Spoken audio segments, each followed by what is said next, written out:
आपल्यासोबत संवाद साधण्यासाठी डॉग स्क्वॉडचे वरिष्ठ पोलीस निरीक्षक शशिकांत जी आहेत. सर, TV9 मध्ये आपलं स्वागत आहे. सर, डॉग स्क्वॉड देखील तैनात करण्यात आला होता. कसा तपास करण्यात आला आहे?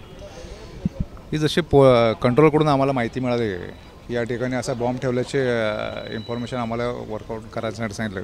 त्याप्रमाणे आम्ही इथे आलो. आमच्याबरोबर डॉग स्क्वॉड आणि आमचे घातपात विरोधी पथक जे आहे त्यांनी सगळ्यांनी आम्ही मिळून इथं एक जनरल चेकअप केलं.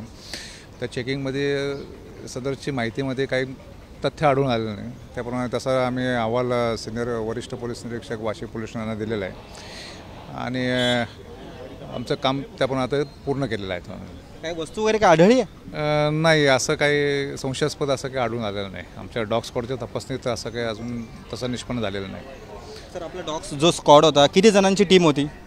ही टोटल आमची 9 लोकांची टीम आहे. आता सध्या परिस्थिती काय? सध्या म्हणजे जनरल परिस्थिती आहे. म्हणजे असं काही विशेष काय असं काळजी करण्यासारखं असं काही नाही, नॉर्मल आहे सध्या. म्हणजे जो मेल आलता ती अफवा होती? आत्ता तरी आपण तसं म्हणू शकतो. सध्या स्टेजला तरी आमच्या तपासणीत काही निष्पन्न झालेलं नाही आहे. त्यामुळे आपण माहिती चुकीची असं म्हणायला काही हरकत नाही. सर, एकंदरीत किती वेळ लागला या पूर्ण मोहिमेला? जसं तो आकार म्हणजे हा मॉल पूर्ण मोठा आहे ना, 2 मजली मॉल आहे. त्यामुळे आम्हाला 2.5 तास आमच्या याचे सगळे गेले. 2.5 ते 2.5-3 तास आमचं सगळं पूर्ण चेकिंग चप्पा आम्ही छान मारलेला आहे.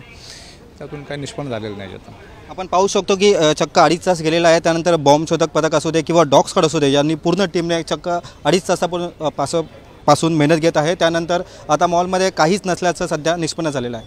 कॅमेरा पर्सन सिद्धेशसह मी रवी खरात, TV9 मराठी, नवी मुंबई.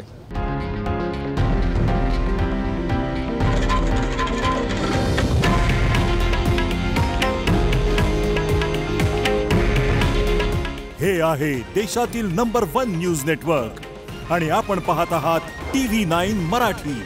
काळजी तुमची, हित महाराष्ट्राचं.